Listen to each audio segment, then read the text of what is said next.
లక్ష్యాన్ని సాధించడంలో తండ్రికి మించిన తనయుడు అనిపించుకున్నాడు. ఎంతమంది తలపడినా అదరలేదు, బెదరలేదు. ఓడిన చోటే భారీ మెజారిటీతో గెలిచి మంత్రిగా బాధ్యతలు నిర్వర్తిస్తున్నారు. ఎవరైతే తనను రాజకీయాలకు పనికిరాడంటూ ఎగతాళి చేశారో వారినే రాజకీయాలలో మట్టి కరిపించడమే కాదు, జీరోలుగా మార్చే స్థాయికి ఎదిగాడు. ఇంతకీ ఆ యువనేతను ఢీకొనే సత్తా ప్రత్యర్థులకు ఉందా? ఎత్తుకు పై ఎత్తులతో రాజకీయ చదరంగంలో ప్రత్యర్థుల రాజకీయ పునాదులను పెకిలిస్తున్న వైనంపై ప్రత్యేక కథనం.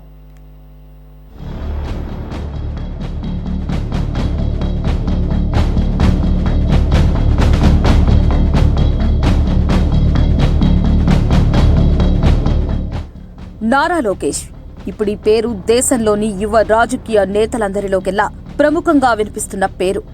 రాజకీయ దురంధరుడు చంద్రబాబు నాయుడు తనయుడిగా, తనకు రాజకీయ వారసుడుగా తనకంటూ ప్రత్యేక గుర్తింపు తెచ్చుకున్నాడు. రాజకీయాలలోకి రాకముందే ఆయన ఎదుగుదలను అడ్డుకోవాలని ఎన్నో కుట్రలు పన్నారు. పప్పు అంటూ హేళనలు, అవమానకరమైన సెటైర్లతో ఇబ్బంది పెట్టినా, ఎవరు ఏమన్నా, ఎన్ని విమర్శలు చేసినా అదరకుండా బెదరకుండా రాజకీయాలలో ముందుకు సాగుతూ ప్రజాభిమానాన్ని చోరకున్న ప్రజా నేతగా ఎదిగిన వైనం దేశ రాజకీయాలలో తల పండిన పొలిటికల్ లీడర్లనే ఆశ్చర్యపోయేలా చేసింది.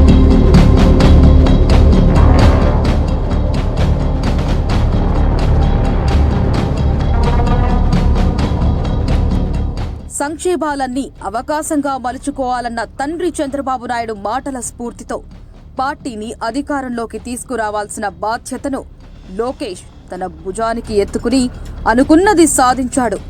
యువగలం పాదయాత్ర తెలుగు రాజకీయాలలో మరో చరిత్రగా చెప్పుకోవాలి. ఈ యాత్రతో ప్రజలతో మమేకమైన తీరు, వారి కష్టాలను తెలుసుకుని కన్నీళ్లు తుడుస్తూ వారిలో భరోసా కల్పించిన వైనంతో ఆ రోజే లోకేష్ ప్రజానాయకుడన్న సంగతి తెలుగు ప్రజలకు అర్థమైపోయింది. మానసికంగా ఆయన స్థైర్యాన్ని దెబ్బతీసి రాజకీయాలకు దూరం చేయాలని ఎన్ని ప్రయత్నాలు చేసినా వేటికి బెదరలేదు. నాయకత్వ పటిమ విషయంలోనే కాదు, సమస్యలను ధీటుగా ఎదుర్కొని పరిష్కరించగలిగే సత్తా కలిగిన లీడర్గా లోకేష్ ముందుకు దూసుకుపోతున్నారు. ఇప్పుడు పార్టీకి అన్నీ తానై ముందుండి నడిపిస్తూ క్యాడర్కు దిశానిర్దేశం చేయగలిగిన సమర్థత కలిగిన నేతగా పేరు తెచ్చుకున్నారు. సొంత పార్టీ నేతలే కాదు, ప్రత్యర్థి పార్టీ నేతలు సైతం లోకేష్ పనితీరును చూసి ప్రజానాయకుడిగా ఎదిగాడంటూ బాహాటంగానే చెబుతున్నారు.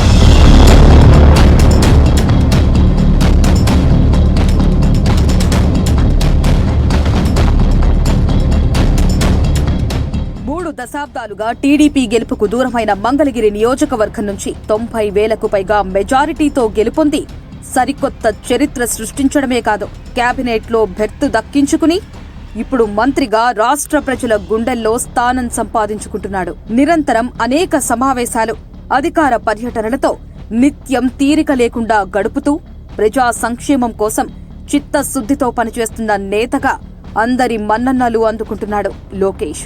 తండ్రి నుండి నేర్చుకున్న రాజకీయ పాఠాలతో ఒకవైపు ప్రత్యర్థులకు చుక్కలు చూపిస్తూనే మరోవైపు తండ్రి పాలనా దక్షతను పుణికిపుచ్చుకుని అధికారిక వ్యవహారాలలో తనదైన ముద్ర వేస్తున్నారు.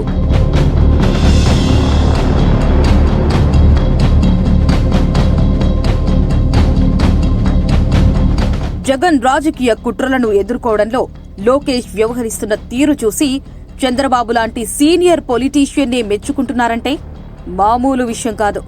అదే సమయంలో ఏపీ యువత భవిష్యత్తుకు బాటలు వేస్తూ తన సమర్థత, కార్యదక్షతతో ప్రపంచ ప్రఖ్యాత ఐటీ కంపెనీలను, దిగ్గజ పరిశ్రమలను, వేల కోట్ల పెట్టుబడులను రాష్ట్రానికి రప్పిస్తూ ఆంధ్రప్రదేశ్ పునర్నిర్మాణంలో అహర్నిశలు లోకేష్ శ్రమిస్తున్నాడు. పార్టీకి సంబంధించిన బరువు బాధ్యతలను తనే మోస్తూ తండ్రిపై ఒత్తిడిని తగ్గించి పార్టీ మొత్తాన్ని ఒంటి చేత్తో నడిపే స్థాయికి చేరాడు. ఒకవైపు మంత్రిగా జనంలోకి వెళ్తూ మరోవైపు పార్టీ కార్యకర్తలకు అండగా ఉంటూ ప్రత్యర్థుల విమర్శలకు ధీటైన సమాధానమిస్తూ తండ్రికి తగ్గ తనయుడిగా ముందుకు సాగుతున్నాడు.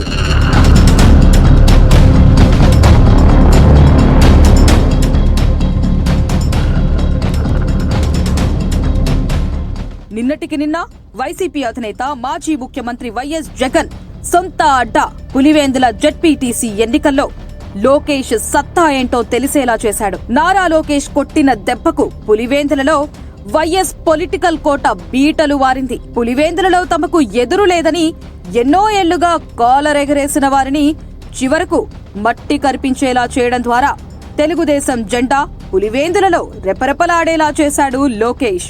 వైఎస్ ఫ్యామిలీ ఎన్నో సంవత్సరాలుగా నిర్మించుకున్న రాజకీయ సామ్రాజ్యాన్ని పులివెందుల జెడ్పీటీసీ ఎన్నికలతో కూకిటవేలితో పెకలించి వేసి తన సత్తా ఏమిటో చాటుకున్నాడు. కనీసం డిపాజిట్ కూడా దక్కించుకోలేని పరిస్థితి వచ్చిందంటే పులివెందుల రాజకీయాలను లోకేష్ ఎంతగా ప్రభావితం చేశాడో అర్థం చేసుకోవచ్చు. ఒక రకంగా చెప్పాలంటే పులివెందుల జెడ్పీటీసీ ఎన్నికల్లో టీడీపీ అభ్యర్థిని లతారెడ్డి గెలుపు మాజీ ముఖ్యమంత్రి జగన్మోహన్ రెడ్డి భవిష్యత్ రాజకీయ ప్రస్థానం పతనం అంచుకు చేరుకుందనడానికి నిదర్శనంగా నిలుస్తుందని రాజకీయ పండితులు అభివర్ణిస్తున్నారు.